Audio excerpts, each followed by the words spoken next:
Hey everyone, I'm Anne-Marie from Hella Basque. If you're new to the channel, welcome. I am from California. My dad is from the Basque Country. Therefore, my YouTube channel is all about Basque topics, but in English. And today, since we're facing a very particular situation in the world where I'm spending a lot more time at home, as perhaps so are you, I'm finally getting on board with doing a Basque cooking video. You guys have been asking me to make a Basque cooking video like pretty much since I started this channel a year ago. And I've been very hesitant because I'm not a very good cook, I'll be honest with you, especially when it comes to Basque food. Sometimes I look at recipes and I find them very complicated and overwhelming, and so I didn't really want to do that on camera, but you know what? I'm going to try it today, see what happens. I've decided to start simple. I want to share with you one of my favorite Basque dishes. Of course, I had to start with a dish from Iparralde, the Northern Basque Country, the French Basque Country where my family is from. So today we're making Axoa, which is basically a stew, usually veal, sometimes beef. I prefer it as a veal stew.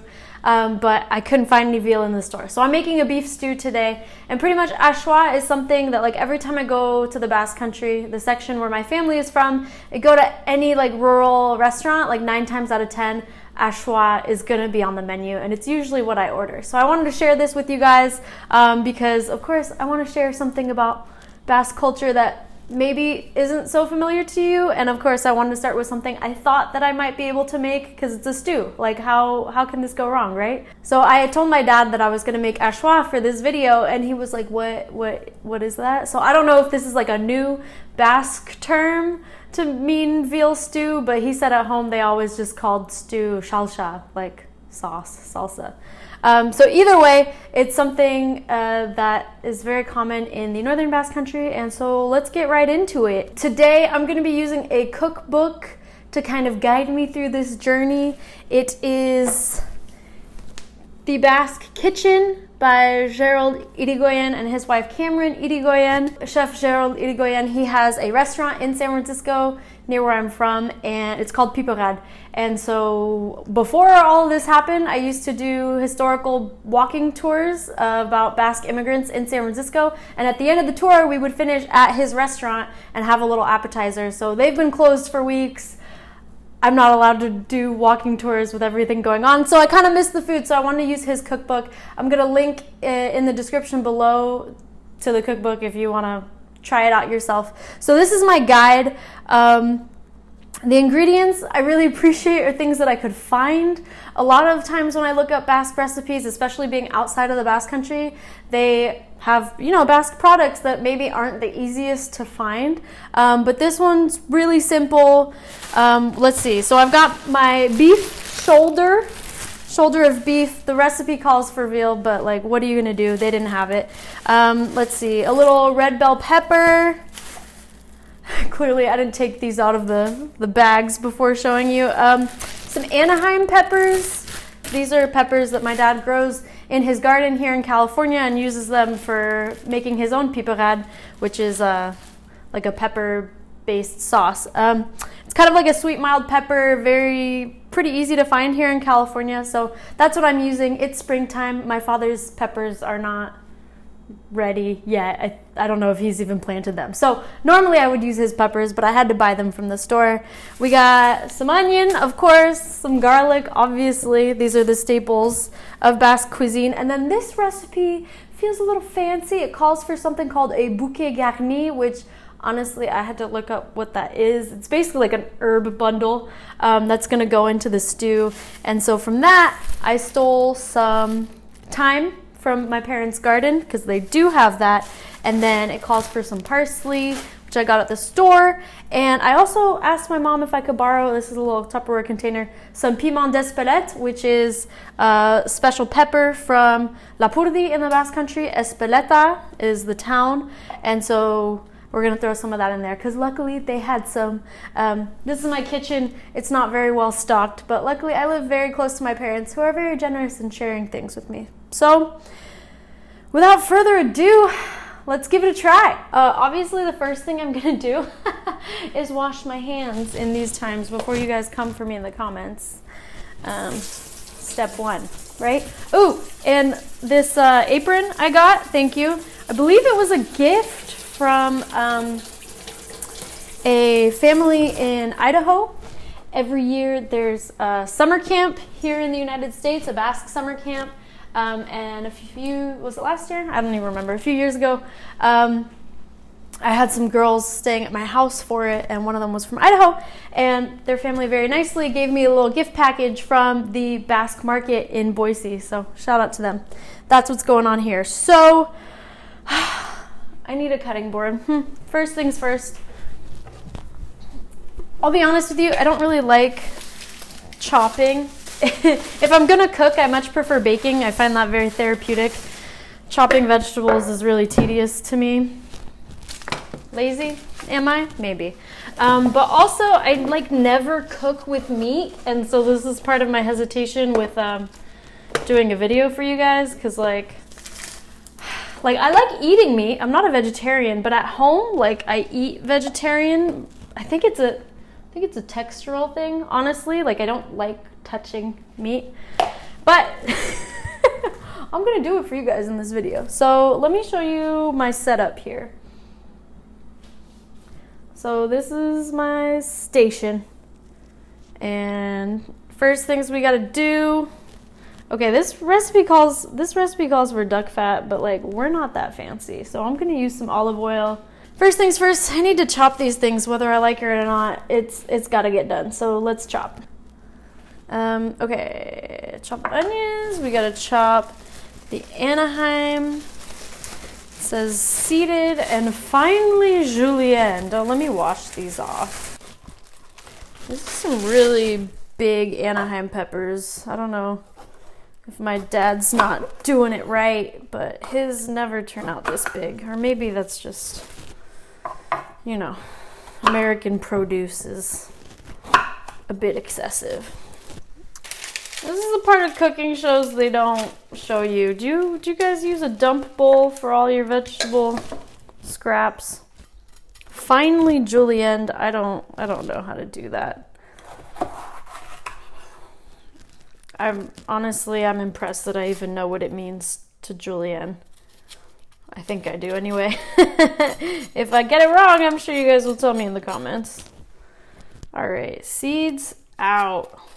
I mean, they're not spicy, so I don't think if I get seeds in the stew, it'll be a huge deal. Maybe it's more of just a textural thing. You don't want to be choking on seeds.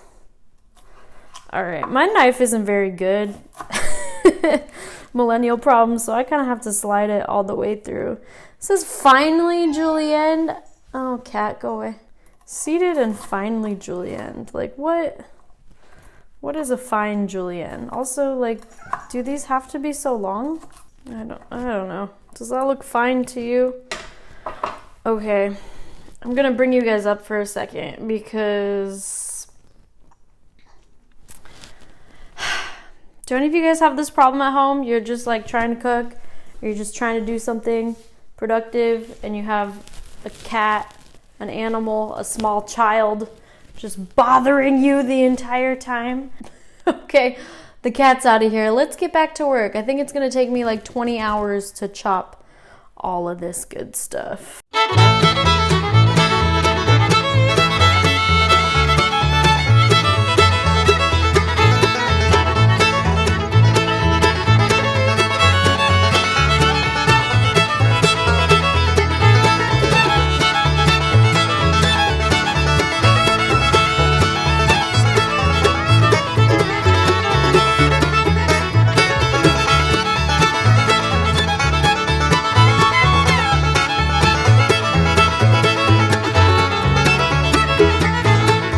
Supposed to heat the olive oil up while that was happening, but it takes me forever to chop things, so just have to wait for that a little bit. All right, so I'm gonna throw the olive oil in. Yes, that is a lot of olive oil. Is it too much olive oil? Probably. So it calls for the veal to be cut in 1-inch strips, so let me assess this situation. Like I keep saying, it's not actually veal, it's beef. But this recipe I'm using wants the veal cut in 1-inch strips. Ooh, guys, this is why This is why I don't like, I don't enjoy touching meat and blood. Like this bag is full of blood, but here we go. Oof. Don't come for me in the comments. Like I don't have multiple cutting boards. Perhaps this is not the most sanitary kitchen, but I don't have separate cutting boards for meats and vegetables because, like I'm telling you, I never cook with meat. So this is usually just like a fruits and vegetables cutting board. You can tell from the quality of this beef. I kind of procrastinated on making this video. Bought this a few days ago, so if you see the colors kind of off, that's why. All right, so I think our oil should be warm enough by now. Probably too hot, let's be honest. So now I'm just dumping our onions, our peppers, and our garlic.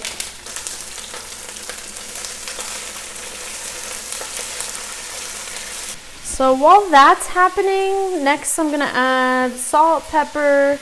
Ooh, my bouquet garni, I actually haven't made it yet. So from what I've read, to make a bouquet garni in this style, we're gonna need some sprigs of parsley, thyme, and a couple of bay leaves. Next, we're adding the beef, the bouquet garni, some salt. Yeah, right there with my hands because I'm trying to hold a camera in the other hand. Real professional, guys. One woman show right here. Okay. And then, so we need some salt, pepper. This recipe also calls for white wine. So let me try to open a bottle of wine. Some of you may already know, I don't actually drink alcohol. So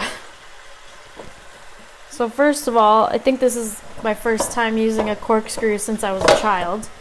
Because yes, my father drinks a lot of wine, and as a kid, I used to open the bottles of wine for him for fun. Useful life skills, I guess. But I'm a little out of practice, so maybe I didn't go deep enough. But pretty much, this recipe called for a cup of dry white wine, and I was like, who do I know who has all the wine in the world? My father. And so I asked if I could borrow some wine. Wow, this is not the way to do it, is it? As long as it gets open somehow, I don't care. Yeah. Oh, I don't know about you, but I'm impressed with myself. So I don't drink alcohol. I needed wine for this recipe, so I called my parents. I was like, hey, can I get some white wine? And Mom was like, yeah, sure, we got tons of white wine. But I was like, it's got to be dry white wine.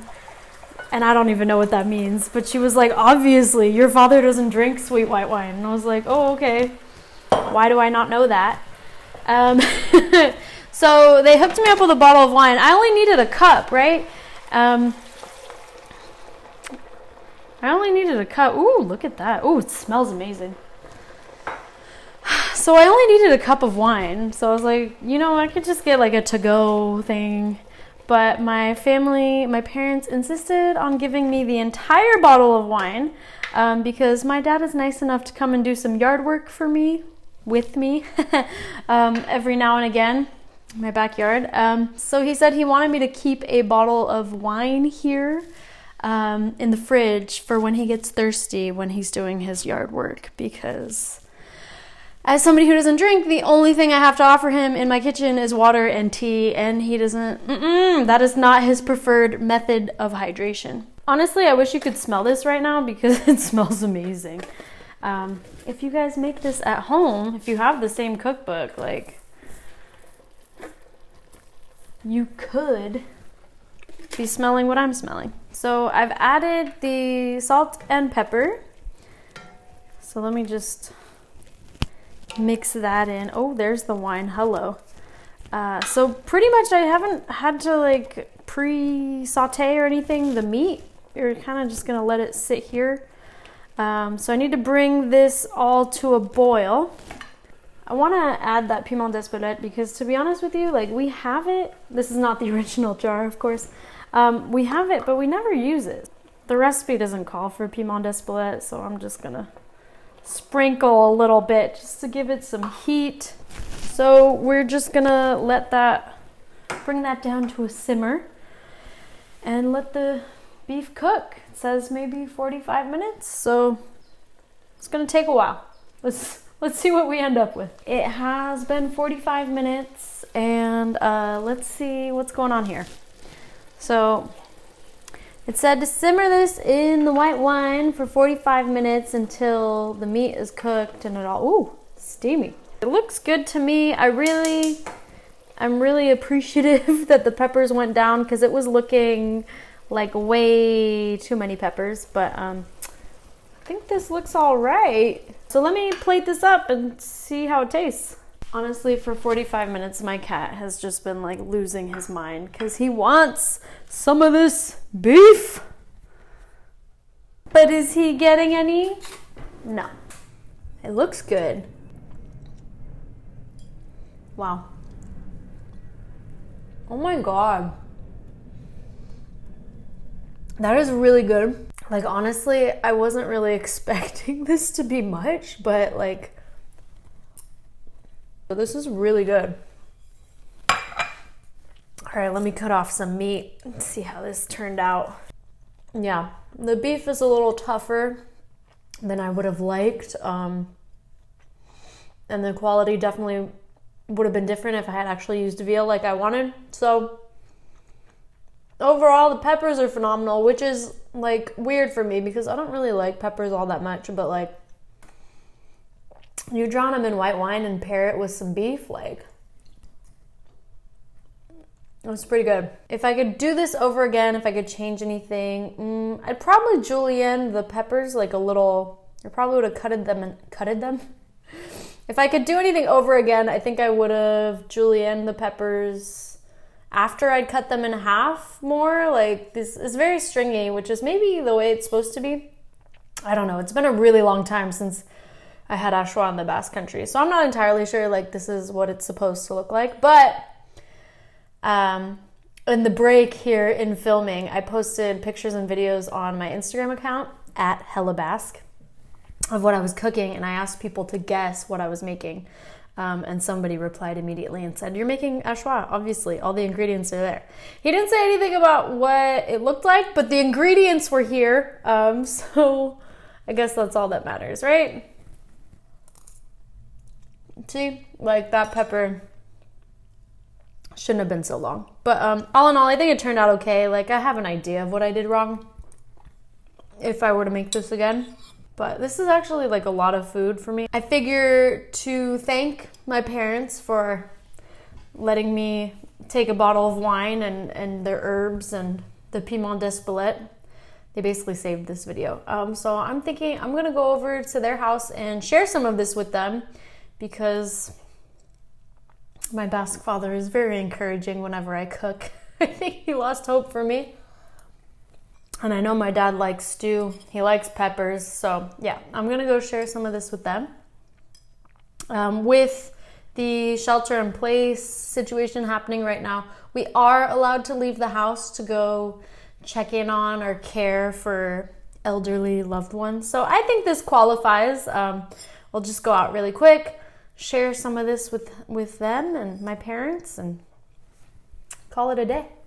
All right, so I'm at my parents' house, but I just want to mention that Axoa is oftentimes made with potatoes actually in the stew or served with potatoes. And when I was starting this video, I was all ambitious. I was like, oh, I'll make potatoes too. But honestly, like, I am at the end of my culinary abilities, so no potatoes. But if you want to make Axoa, definitely recommend adding potatoes either to the stew or serving it with it. But I'm done for the day, guys, so I'm gonna just drop this package right here with my parents.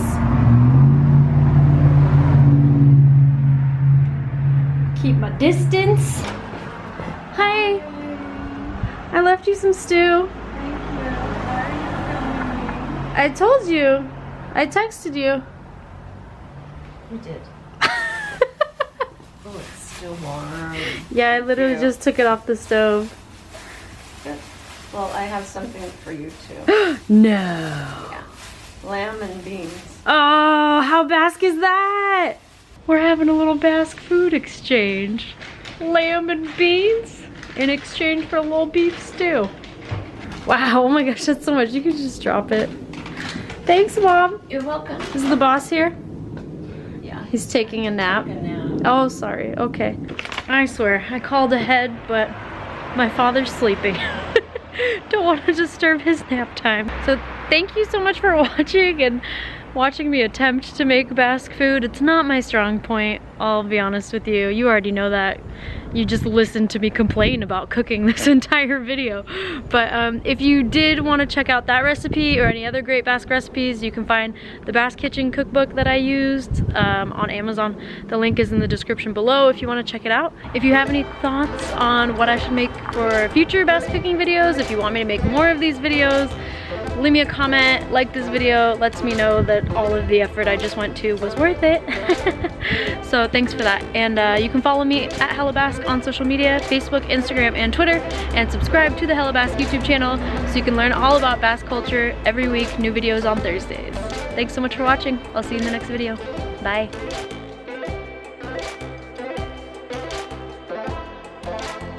So if it wasn't already abundantly clear, I am not making this video as instructional. This is mostly entertainment because, like, don't follow what I'm doing.